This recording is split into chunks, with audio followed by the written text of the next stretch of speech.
Assalamualaikum warahmatullahi wabarakatuh.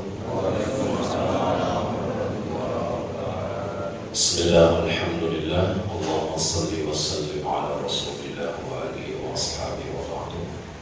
Alhamdulillah, pagi yang diberkahi hujan.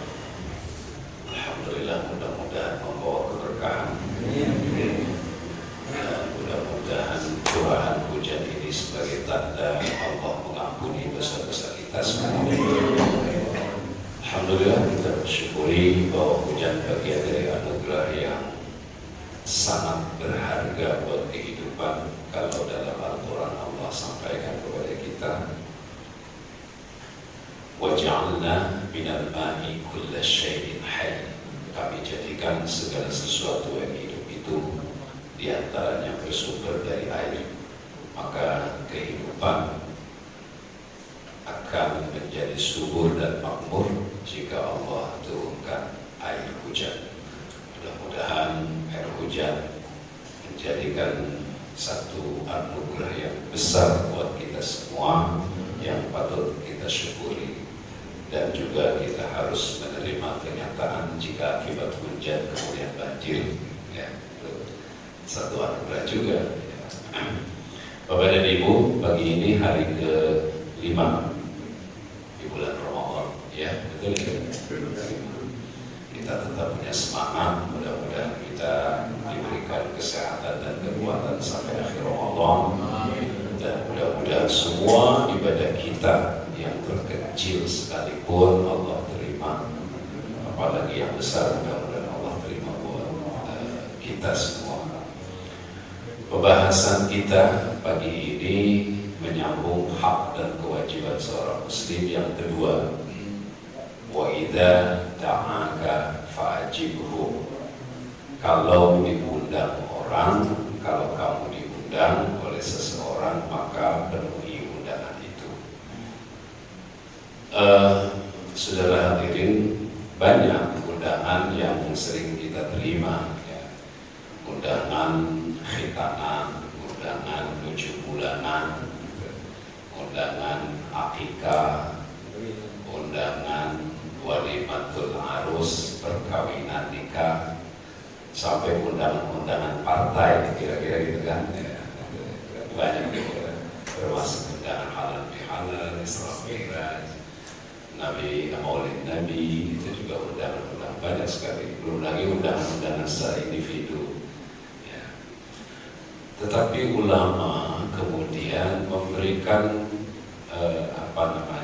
klasifikasi undangan mana nih yang wajib dipenuhi.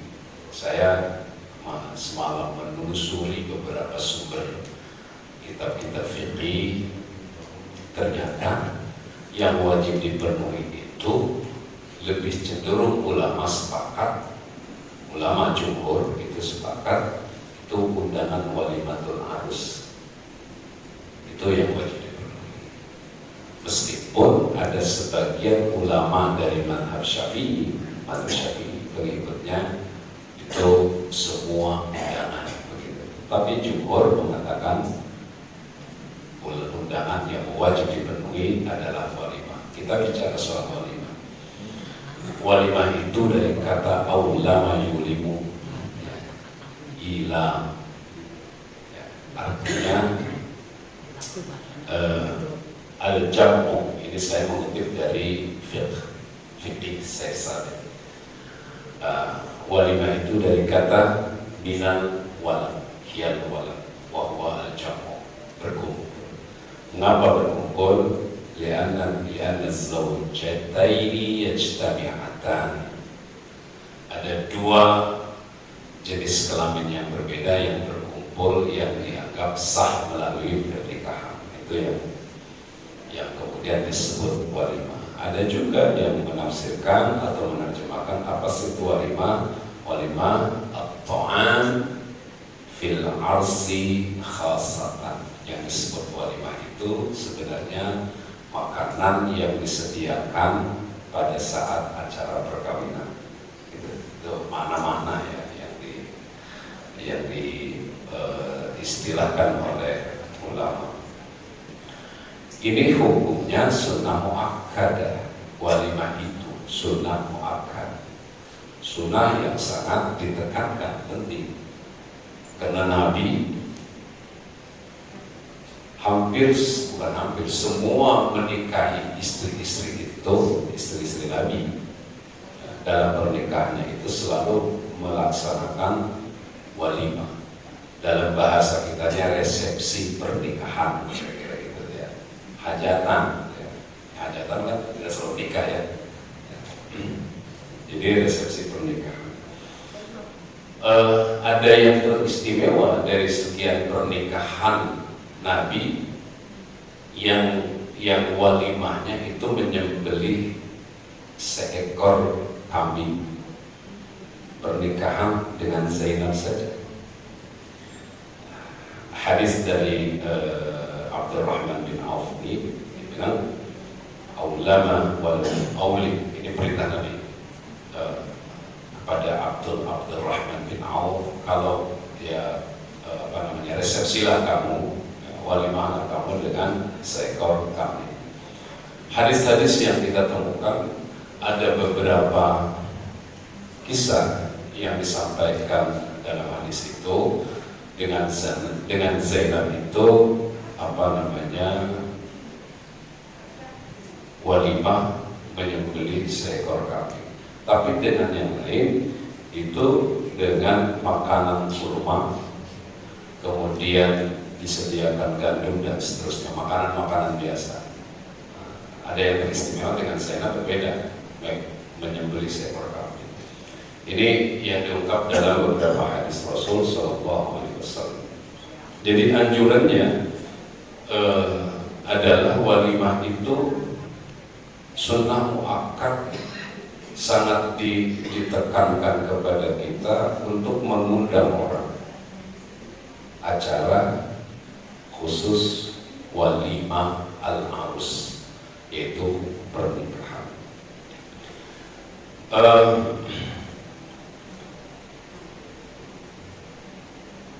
Ada beberapa hal yang perlu ditekankan oleh kita di sini. Apakah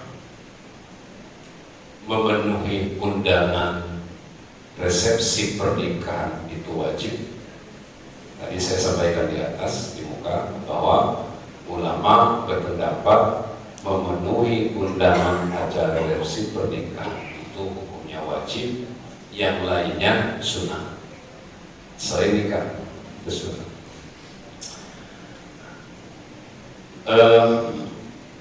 Nabi pernah mengatakan, "Idza du'iya ahadukum ila walimatin falyatiha." Fa idza kanat ad-da'watu 'amatan ghayra mu'ayyanatin li shakhsin aw jama'atin lam tajib al-ijabah wa lam tustahab. Kalau kamu diundang untuk acara walimah secara khusus, undangan khusus, kan sudah dicantumkan tuh nama A, B, C, D dan seterusnya, itu maka wajib dipenuhi.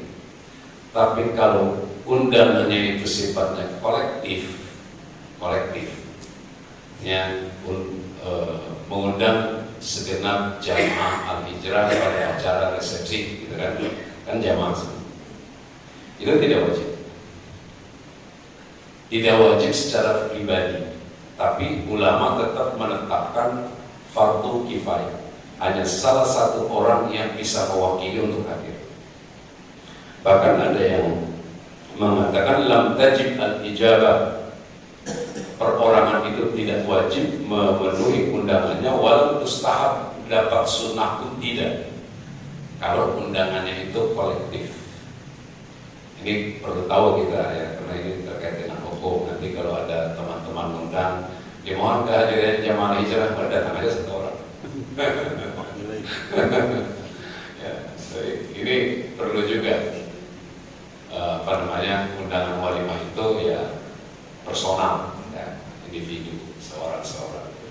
Dan kita sudah tradisi itu lewat undangan. Kalau zaman Nabi kan tidak menggunakan undangan kertas ya, apalagi dengan sekarang itu menggunakan apa? WA ataupun ada aplikasi ya, ada nyanyiannya juga kan gitu.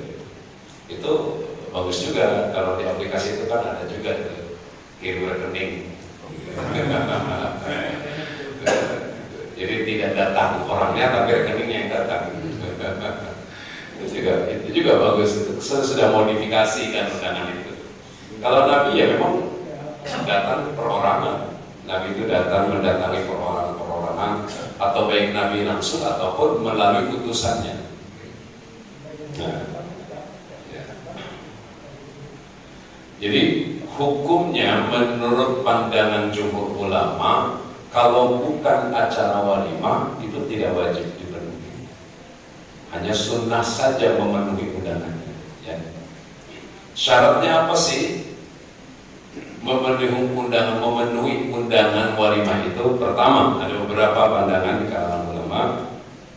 An yakuna ad-da'i mukallafan hurran rasyidan.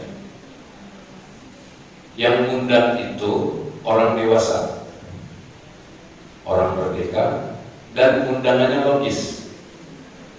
Jadi tidak ada unsur pamer apapun gitu. Wajar. Maksudnya logis dan wajar itu tempatnya bukan di laut, kan ada perkawinan resepsi undangannya di dalam laut ya. Ada yang pernikahan di dalam laut kan? Ada, itu sudah model-model kan, nyampe-nyampein diri sebenarnya itu. Itu kan bikin viral gitu kan di dalam laut. Atau di pulau terpencil, itu kan membuat madorot tamu yang diundang kan gitu.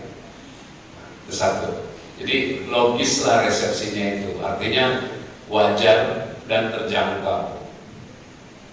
Bukan juga mengadakan resepsi orang yang mengundang itu kemudian undangannya di atas gunung, di puncak, atas gunung susah naik.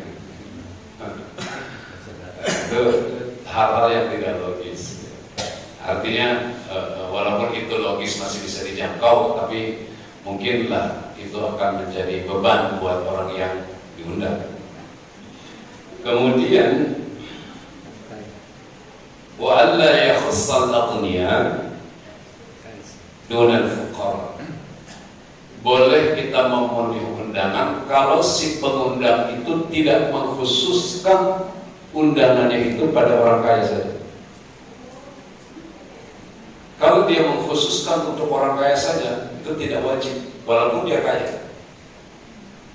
Saya orang kaya, bisa doain, kayak hati, diundang,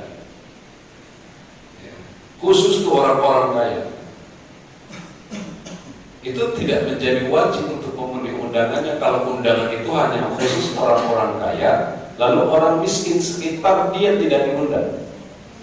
Makanya harus hati-hati juga kita, jangan milih-milih kalau undang itu. Karena kalau undangan itu sudah di otak ini sudah uang harus kembali, maka itu yang bahaya. Karena walimah itu sebenarnya sedekah. Ya kan zaman sahabat, apalagi zaman Nabi, tradisi amplop itu kan nggak ada. Itu budaya kita sebenarnya kan. Nah kita juga kalau memberikan amplop itu niatkan sedekah, jangan niat balas utang. Ya, harus diniatkan sedekah untuk membantu acara perkawinan untuk kebutuhan resepsi itu. Niatkan gitu. Jangan dihitung-hitung, dibikin daftar dulu waktu saya nikahin nih si Anu 200, saya sebagai nomor 200 ini hati-hati ini. Itu namanya balas dendam juga. Ya, itu yang harus diperhatikan oleh kita. Ya. Niat sedekah agar ini tertanam tradisi niat sedekah itu kepada orang yang mengundang, sehingga terbangun, terpanggil orang yang mengundang kita itu juga niat sedekah mengundang kita. Jadi sama-sama bersedekah, bukan niat untuk membalas budi dan jasa, dan itu tidak boleh. Kalau niat sedekah itu sudah tidak ada pamrih tuntutan apapun yang harus dicatat oleh kita ya. Jadi kalau misalkan kita mengharapkan balasan kembali agar lunas, sebab Fenomenanya begini, kalau acara resepsi itu kan kita ngutang sana, ngutang sini, misalkan, lalu pengen bagaimana caranya kembali uang itu untuk membayar kebutuhan resepsi. Itu jangan terpikir itu. Apalagi lagi resepsi hujan gede, waduh nggak ada orang gitu, itu bahaya juga itu. Itu bakal sakit hati, mikirin gitu. Kalau sedekah itu ikhlas begitu saja sudah. Memang jadi nyaman gitu. Ini perlu dipertimbangkan oleh kita. Bagaimana syarat berikutnya? Insya Allah kita besok lanjut ya. Hari ini hari Senin, mau pada kerja. Mudah-mudahan ada manfaatnya. Kita akan lanjut besok persyaratan selanjutnya. Semoga Allah menambah ilmu kepada kita dan mudah-mudahan kita semakin mengerti dan bisa mengamalkan ajaran-ajaran yang disampaikan oleh Allah melalui Nabi kita Muhammad sallallahu alaihi wasallam, dan mudah-mudahan kita juga menjadi orang-orang yang pandai bersyukur nikmat Allah Subhanahu wa taala. Mari kita bersalawat pagi ini, semoga salawat menjadi syafaat buat kita di hari akhirat nanti. Bismillahirrahmanirrahim. Allahumma salli ala sayyidina Muhammadin tibbil qulubi wa dawaiha wa afiyatil abdani wa shifaiha wa nuril absari wa dhiyaiha wa ala alihi wa sahbihi wa sallim. Mari kita hamdalah. Alhamdulillah. Assalamualaikum warahmatullahi wabarakatuh.